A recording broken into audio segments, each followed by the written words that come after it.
Jamie Carter sat on the edge of his bed, phone in hand, eyes gleaming with mischief.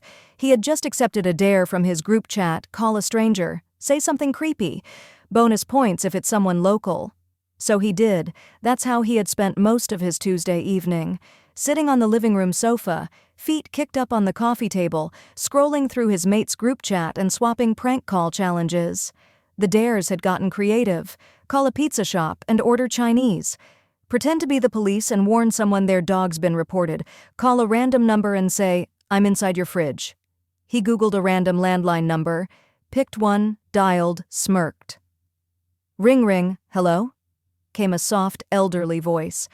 Jamie chuckled, deepened his tone, and said, "I saw you through the curtains, nice slippers, shame about the unlocked back door." Then, click. He hung up, laughed to himself, sent a voice note to the group. She sounded terrified. "Mate, I nearly wet myself." What Jamie didn't know is that his dad, Richard, was standing just outside his door. He had been walking past with a mug of tea when he heard every word through the thin walls, and he didn't laugh. Without knocking, Richard pushed Jamie's door open. His voice was calm. Too calm. "Who were you just talking to?" Jamie turned, caught off guard. "What? No one. Just messing about.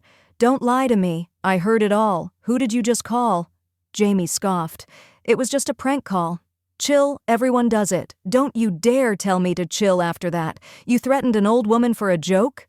Jamie rolled his eyes. "It wasn't a threat.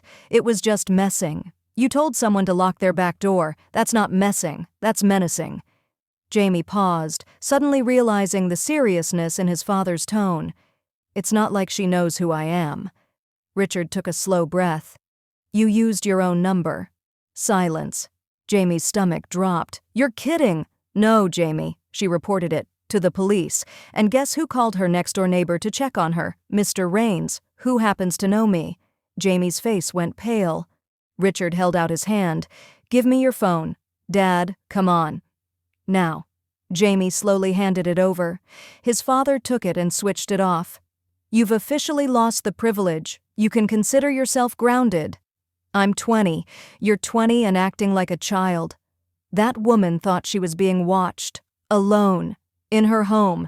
And you thought that was funny? Jamie looked down. His father stepped closer. "Tomorrow morning, you will call her. You will apologize. Properly. And if she wants to speak to me after that, she's welcome to.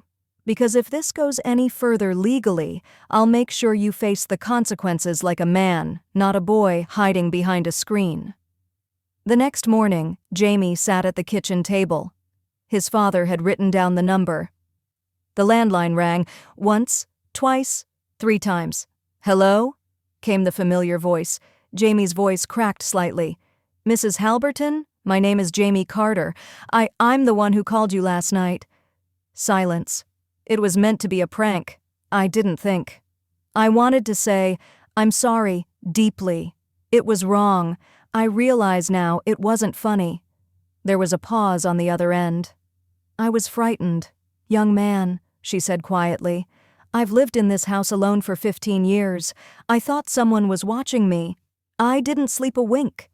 Jamie swallowed the lump in his throat. "I'm so sorry, truly. I would never have done it if I'd thought about what it could cause. I understand if you're angry." "No, Jamie. I'm not angry, just disappointed. It's easy to scare people. It takes more to protect them. I'll never do anything like that again. I hope not." She hung up. Jamie stared at the phone for a few seconds longer than needed.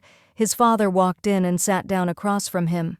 "I hope you meant that, because next time it might not be a kind elderly woman. It could be someone who presses charges." Jamie nodded. "I did. I do. Then earn your phone back. Start by cleaning the garage. And after that, you'll be volunteering at the local community center with me next week. We'll call it social training." Jamie managed a half smile. Fair enough. He thought it was just a laugh. But fear isn't funny, especially when you're the reason someone locks their doors at night. Some lessons arrive with a ringtone and end in silence.